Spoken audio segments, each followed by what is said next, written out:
This budget policy statement for the financial year 2023, 2025, 2026, and the medium term. Honorable Speaker, this BPS comes at a time when our economy is recovering from what was in 2022 a very dilapidated economy. You remember, Honorable Speaker, members, you remember, this administration came into office in 2022 when our inflation rates were very high, the exchange rates were very high, and today, including the exchange rates, Honorable Speaker, today we are at a position where now the inflation rate is at an average of about 3.5 in 2025 February, as opposed to the 9.6% that was there in 2022 October when this administration came into place. And this has not been easy to achieve, but it has been a result of a lot of concerted effort to reduce the cost of commodities, especially food items, and the massive investment that has been done in the agricultural sector has indeed paid off for our country. And today, we are not only food secure, but this food security has also ensured that our inflation rates, our exchange rates has also stabilized, and even our interest rates have begun coming down, and you've seen the rush that is there among us commercial banks to reduce on the interest rates. Honorable Speaker, you'll see that our 91-day treasury bills have declined from 15.7% in December of 2023 to the current rate of about 9.6% in February of this year.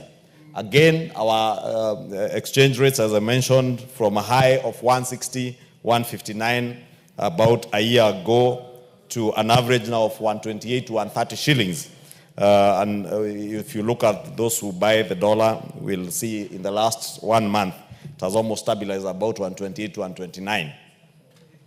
Honorable Speaker, this year's BPS, or budget policy statement, basically highlights the progress that we have made in the implementation of the BETA strategy, or the bottom-up economic transformation agenda that was anchored on the 4th medium-term plan of our Vision 2030. And that tells you, Honorable Speaker, that we continue being consistent in pursuit of the Vision 2030 and ensuring that all our medium-term plans fit into the bigger goal and vision of 2030. Honorable Speaker, the National Treasury, when they submitted this budget policy statement this year, members will note, and I believe, even as I thank our Deputy Speaker for able leadership of the Liaison Committee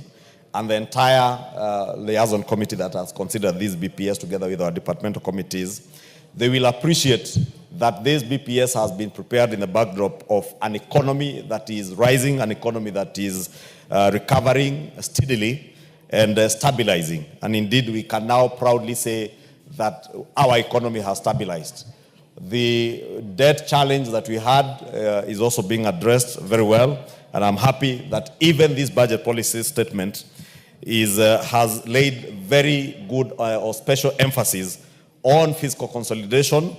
to reduce our public debt vulnerabilities while providing fiscal space to deliver on essential goods and services, especially in ensuring that we have adequate funds to roll out the development agenda that we have promised the people of Kenya. And I am happy that even as we have stabilized our economy, we are also opening up the fiscal space to be able to roll out development programs. And I must also use this opportunity to thank and recognize the efforts I have seen even from the Office of the Comptroller of Budget.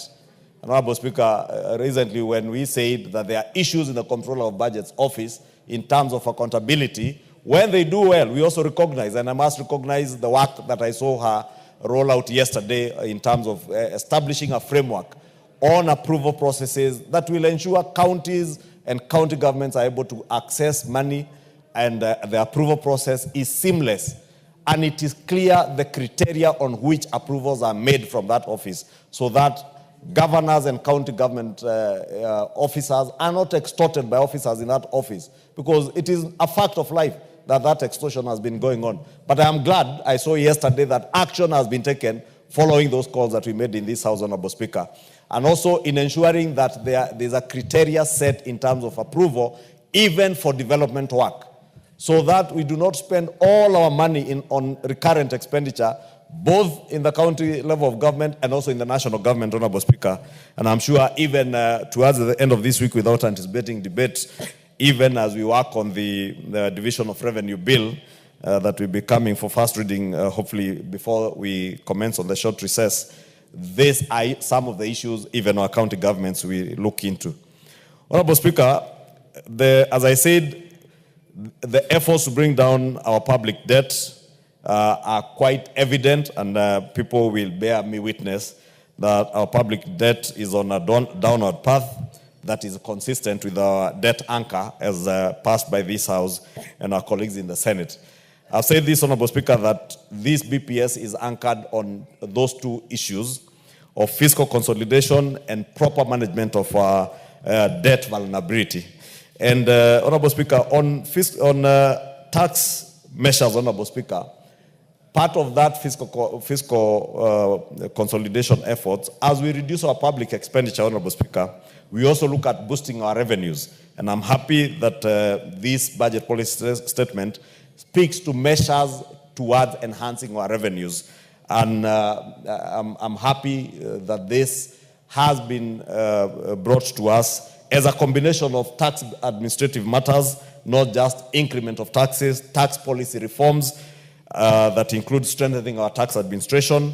to enhance compliance in order to expand our tax base, but also more importantly,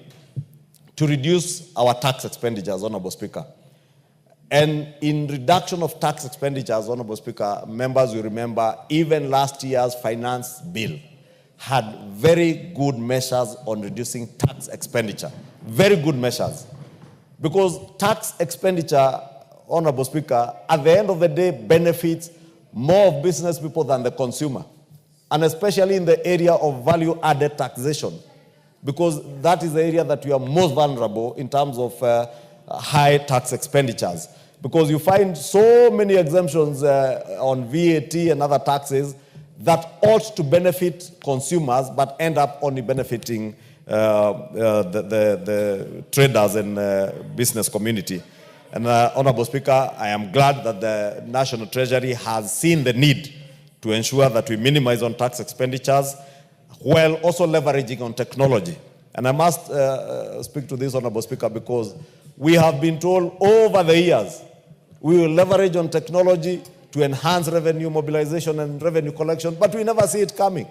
I know and I'm aware the Kenya Revenue Authority is working on a robust program to relook at their systems, right from their custom system, their income tax systems, Honorable Speaker, and I do hope that it will not just be another year of talk, and endless talk, that we will see the actualization of these measures to leverage on technology, revolutionize our tax processes, seal loopholes where revenue leaks out of the system, and generally enhance efficiency through the use of technology, both in our MDAs and also leverage on technology, even for taxpayers to make it much easier for taxpayers to settle their tax.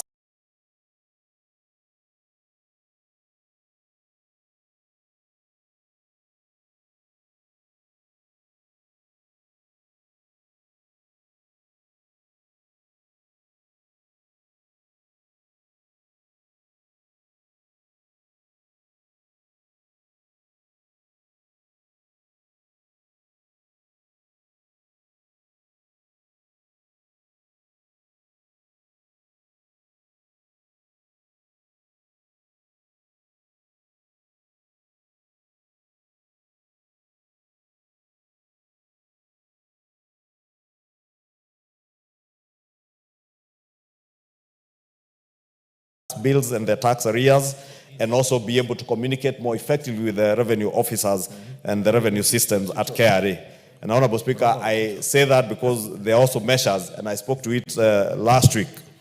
because I see again in this budget policy statement, in terms of strengthening our expenditure control and improving efficiency and effectiveness in public spending, the National Treasury is telling us that they will also ensure that they leverage on technology, on e-procurement, to have an end-to-end e-procurement system to maximize the value for money and increase transparency in procurement. Honorable Speaker, these are very good semantics. And I reminded the National Treasury last week that none other than the President, in his State of the Nation address towards the end of last year, committed before this House that he has directed the National Treasury to ensure that e-procurement is a reality before the end of the first quarter. Let me remind CS John Buddy and PS Kipto and those who are in charge of the National Treasury. We have less than 45 days to the end of the first quarter.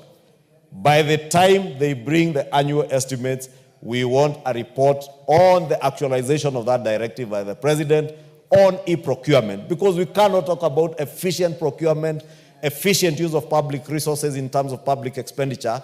if we are not leveraging on technology, Honorable Speaker. And I know there is immense resistance in government on e-procurement, but it must be done because it is the right thing to do for the country. It may not be popular with our procurement officers in the public sector, Honorable Speaker. It may not be popular with many business people who rig the system to get tenders that they do not deserve or for amounts that do not give value for money. But it is the right thing to do for the country, and we must insist as a House, and that's why I have taken liberty, Honorable Speaker, to remind the National Treasury that as they bring their annual estimates later next month, they must also give us a report on the status of implementation of e-procurement. Honorable Speaker, lastly, in conclusion, let me urge the House, now that we have concluded with elections of some of the departmental committees that had the election this morning, including the Budget and Appropriations Committee, as I congratulate the Honorable Atandi and the Honorable Robert Pukose, I want to urge them and all members of the Budget and Appropriations Committee, adhere to what we said yesterday. Do your work in the best interest of the country and to ensure there is equitable share of resources across the country and across all our counties, and also to ensure that the budget ceilings as approved in this BPS process are adhered to by all MDAs.